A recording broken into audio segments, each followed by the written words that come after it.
Bismillahirrahmanirrahim. Assalamualaikum warahmatullahi wabarakatuh. Kebawah Duli Maha Mulia Paduka Seri Baginda Sultan Haji Hassan Al-Bolkiah Muizzuddin Wad Daulah Ibni Almarhum Sultan Haji Omar Ali Saifuddin Sa'adul Khairwaddin Sultan dan Yang di-Pertuan Negara Brunei Darussalam kemarin berkenan berangkat mengadakan lawatan tidak berjadual ke Kementerian Kesihatan di Commonwealth Drive. Pada keberangkatan itu, Kebawah Duli Maha Mulia bertitah menyentuh beberapa perkara yang menyangkut perkhidmatan yang cemerlang kepada rakyat dan penduduk melalui mutu pengurusan dan pentadbiran yang baik, beberapa pelanggaran SOP dalam menghadapi coronavirus dan elaun yang masih tertunggak, isu kekurangan bekalan ubat serta tempoh menunggu yang lama bagi pesakit untuk mendapatkan rawatan.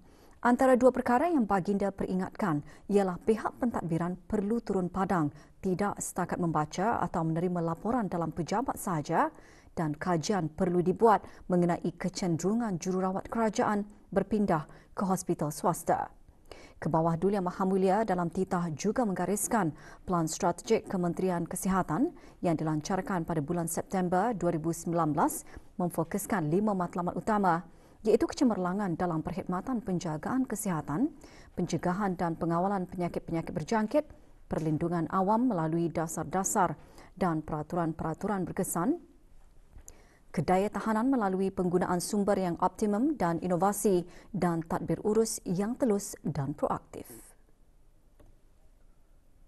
Semua matlamat ini adalah memberangsangkan belaka. Tinggal sahaja lagi kita ingin melihat perlaksanaannya.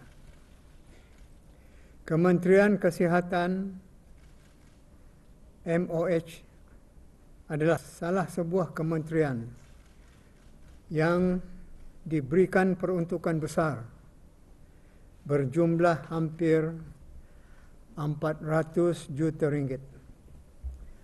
Ia diharapkan dapat memberikan perkhidmatan yang cemerlang kepada rakyat dan penduduk. Perkhidmatan itu sedang dikendalikan oleh 4 buah hospital kerajaan.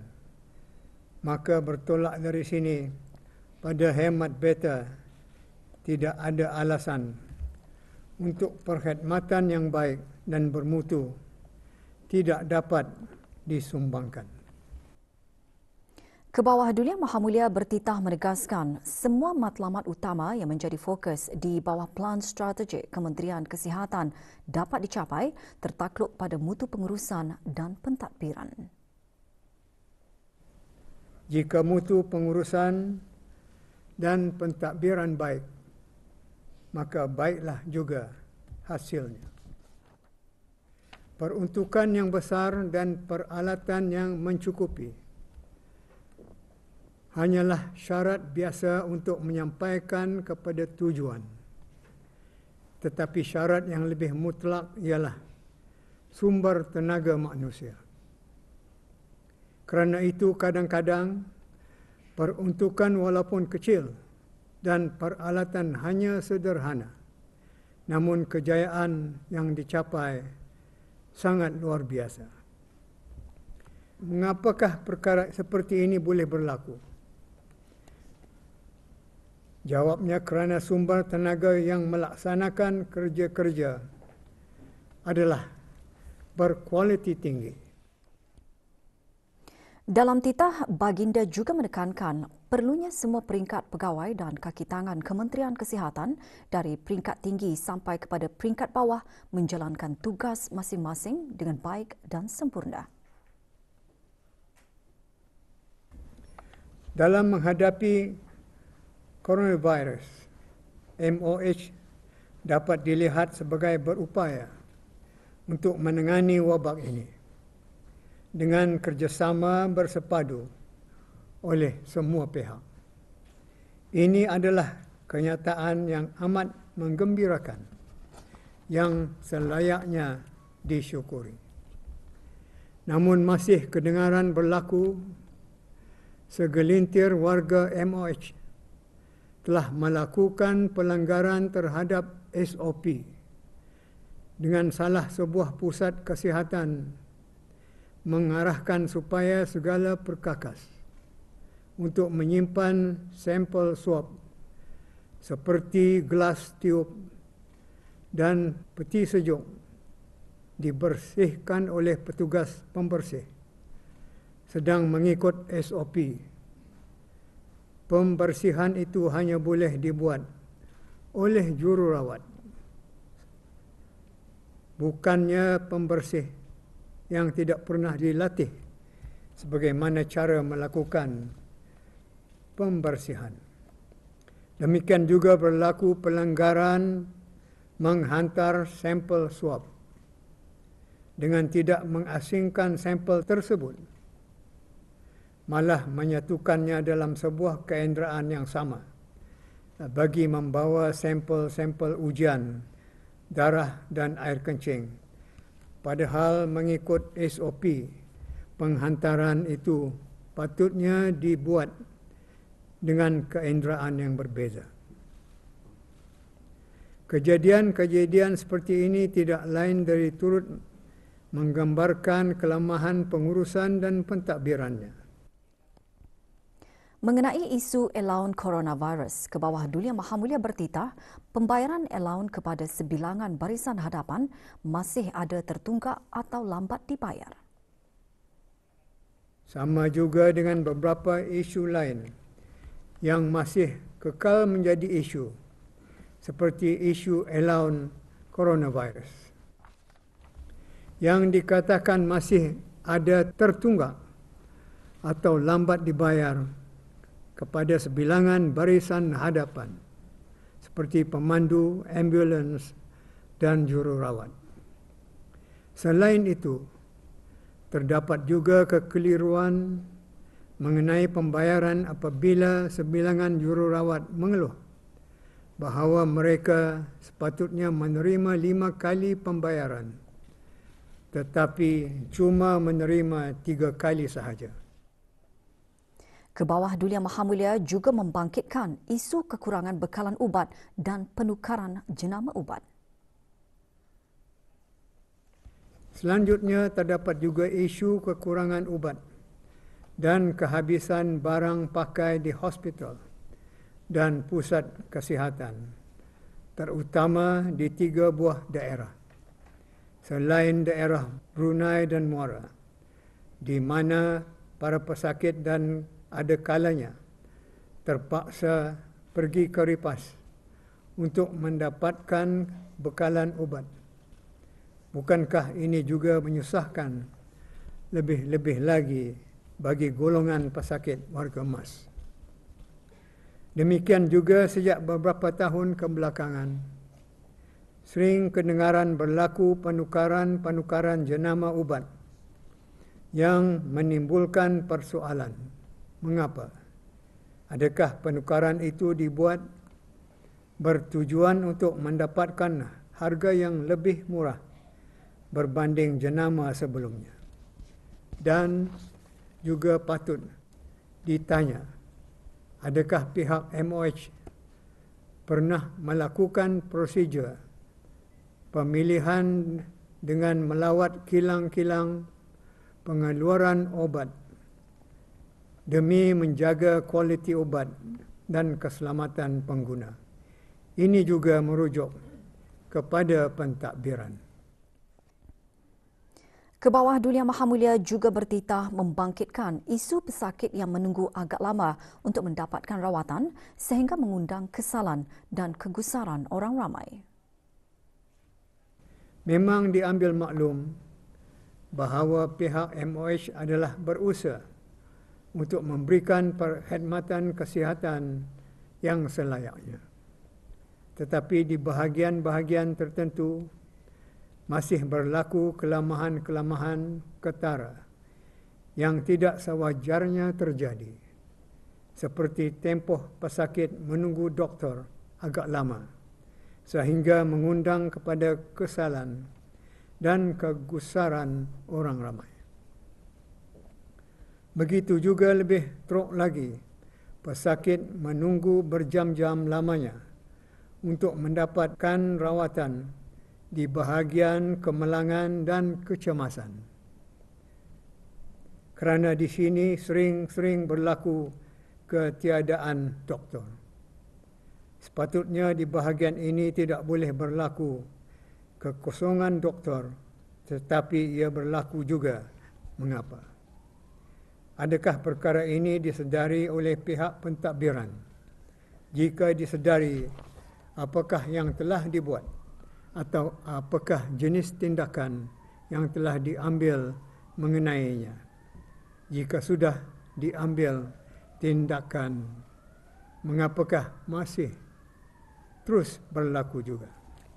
Pada hemat beta, yang menjalankan pentadbiran perlu turun padang untuk memantau perkara ini. Tidak memadai setakat hanya membaca atau menerima laporan dalam pejabat sahaja. Apatah lagi jika laporan memang tidak atau belum pernah dibuat. Apa makna bahagian kemalangan dan kecemasan? Ia bukan tempat untuk menunggu lama-lama, tetapi adalah tempat untuk mendapatkan rawatan secepat mungkin. Menyentuh mengenai kelemahan dalam pengurusan warga Kementerian Kesihatan, Kebawah Dulia Maha Mulia bertitah berikutan skim perkhidmatan Allied Health Professional AHP yang tidak dikemas kini, ramai daripada kalangan pegawai-pegawai yang mempunyai kelulusan ijazah masih menerima tangga gaji Diploma Tinggi Kebangsaan HND. Ini baru kelemahan yang menyangkut kepentingan awam atau orang ramai. Belum lagi kelemahan-kelemahan yang berkaitan dengan pengurusan warga kementerian sendiri. Seperti berkenaan dengan skim perkhidmatan yang tidak dikemaskini, sehingga ramai dari kalangan pegawai-pegawai di kementerian ini yang mempunyai kelulusan ijazah masih saja menerima tangga gaji Diploma Tinggi Kebangsaan HND yang dipercayai berpunca dari skim perkhidmatan Allied Health Professional AHP. Mereka tidak diperbaharui. Demikian juga sebilangan paramedik dikatakan masih terus meminjam jawatan jururawat kerana kertas kerja bagi peruntukan paramedik masih belum selesai diuruskan oleh pihak pentadbiran walaupun telah mengambil masa 10 tahun.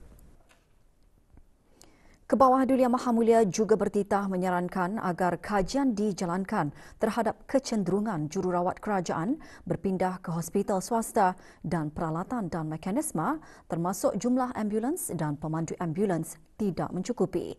Tegas baginda, semua itu bukan perkara remeh tetapi penting bagi menentukan kelancaran kerja dan keselamatan. Kedengaran juga kecenderungan para jururawat kerajaan untuk berpindah ke hospital swasta. Mengapakah kecenderungan seperti ini timbul? Pihak MOH perlu membuat kajian mengenainya. Perlu juga turut dikaji ialah peralatan dan mekanisme. Misalnya, berapa buahkah ambulans yang diperlukan bagi tiap-tiap daerah dan berapa orang pemandunya. Kerana masih didengar jumlah pemandu ambulans tidak mencukupi, sehingga petugas paramedik ada kalanya disuruh jadi pemandu. Sedang petugas paramedik itu belum pernah diberikan latihan khusus untuk memandu ambulans. Ini semua bukan perkara remeh, tetapi penting untuk menentukan kelancaran kerja dan keselamatan. Demikian secara ringkas untuk direnungkan oleh pihak-pihak berkenaan dalam kementerian. Pada keberangkatan tidak berjadual ke Kementerian Kesihatan di Commonwealth Drive ke bawah Duli Mahamulia Paduka Seri Baginda Sultan dan Yang di-Pertuan Negara Brunei Darussalam berkenan melawat ke beberapa jabatan dan bahagian di bawah kementerian tersebut. Pusat Operasi Kecemasan antara bahagian yang mula-mula ke bawah Duli Mahamulia lawati.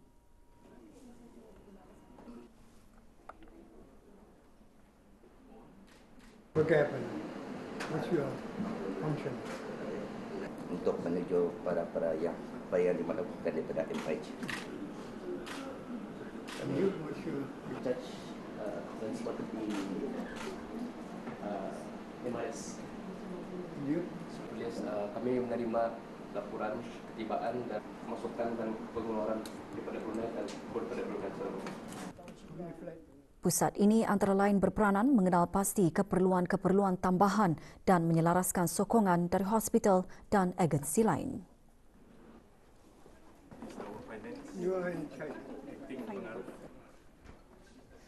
Dengan visi bersama ke arah warga sihat, Kementerian Kesihatan terus komited melaksanakan misinya meningkatkan kesihatan dan kesejahteraan rakyat dan penduduk melalui sistem penjagaan dan penyediaan perkhidmatan yang berkualiti tinggi, efektif, efisien, responsif, saksama dan mudah diperoleh selaras dengan konsep liputan penjagaan kesihatan menyeluruh.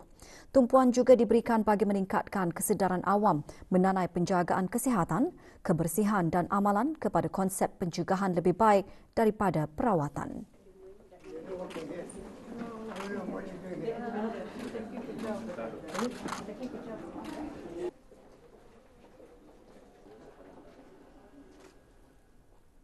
Inisiatif-inisiatif dan plan-plan tindakan yang digariskan dalam Plan Strategik Kementerian Kesihatan 2019-2023 antara lain menekankan peranan penting setiap jabatan dan perkhidmatan di bawah kementerian tersebut dalam mendukung 5 matlamat strategik.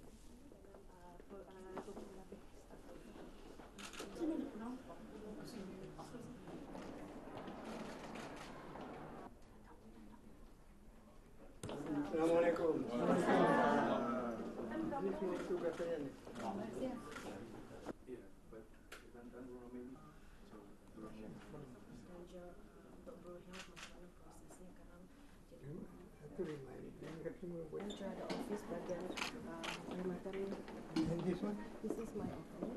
Penyediaan pelan strategik tersebut juga sebagai tanda dokongan kementerian ini kepada pencapaian matlamat wawasan Brunei 2035 khususnya dalam meningkatkan kualiti kehidupan rakyat dan penduduk. Ukuran petunjuk dan sasaran kesihatan itu juga selaras dengan komitmen dan dokongan negara bagi mencapai sasaran matlamat pembangunan mampan Pertubuhan Bangsa-Bangsa Bersatu 2030.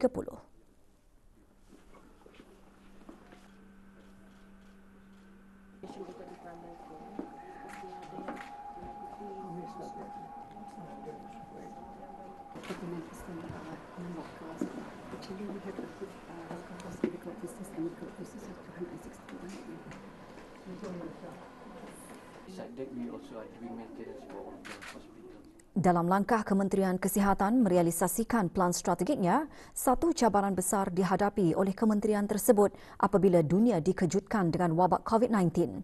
Bagaimanapun dengan inisiatif-inisiatif proaktif dan pantas dalam pelbagai aspek, negara dapat mengawal dan mengekang wabak tersebut dengan berkesan.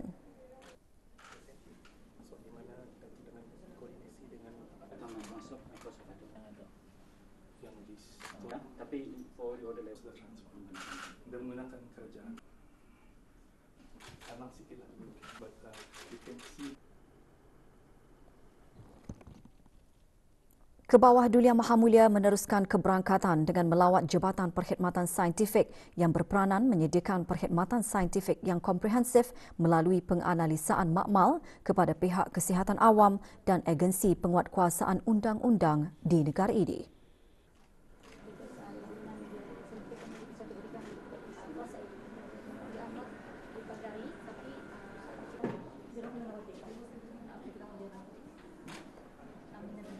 Properly. This is the most important step. Kalau salah,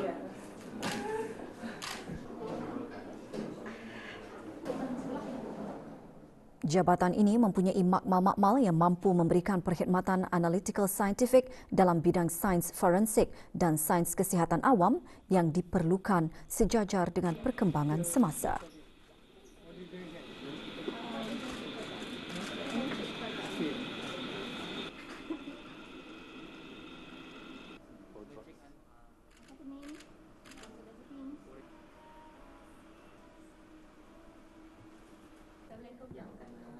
yang kami serahkan daripada pihak IKN semua bahan-bahan itu untuk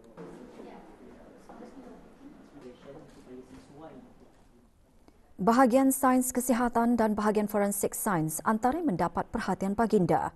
Bahagian sains kesihatan mempunyai 5 buah makmal, antaranya makmal keselamatan makanan dan mikrobiologi.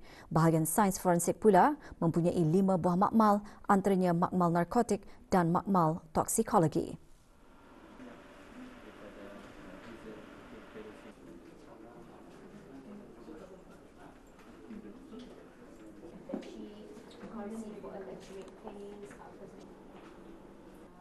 Remote support. Kerajaan ke bawah Duli Yang Maha Mulia melalui Kementerian Kesihatan akan terus berusaha memberikan perkhidmatan kesihatan yang terbaik untuk memastikan kesihatan rakyat dan penduduk pada tahap maksima. Semua inisiatif dan perkhidmatan kesihatan yang diberikan adalah untuk menuju visi bersama ke arah warga sihat.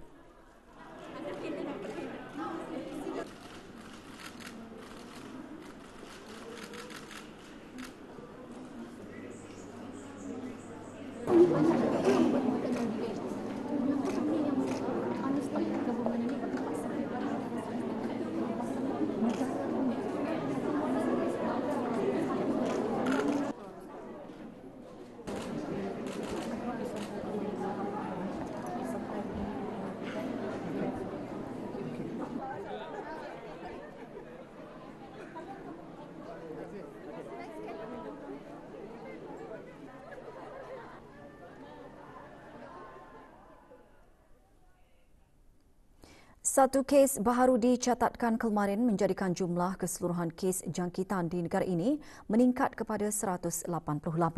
Dalam siaran akhbar perkembangan terkini situasi jangkitan COVID-19 di negara Brunei Darussalam, Kementerian Kesihatan memaklumkan kes ke-188 merupakan seorang lelaki berumur 35 tahun yang tiba ke negara ini dari India melalui Kuala Lumpur pada 19 Februari 2021.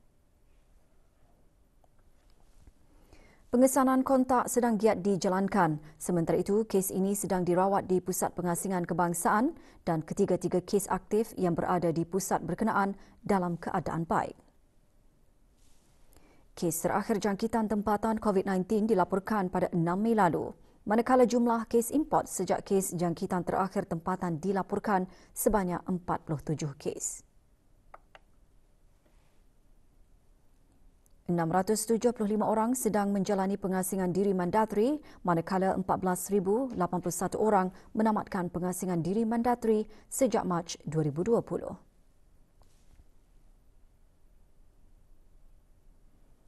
Sementara itu, 792 sampel ujian virus SARS-CoV-2 telah dilaksanakan menjadikan jumlah keseluruhan ujian makmal yang dijalankan sejak Januari 2020 104,847 ujian. Maklumat lanjut dan perkembangan terkini layari laman sesawang Kementerian Kesihatan dan talian Kesihatan 148.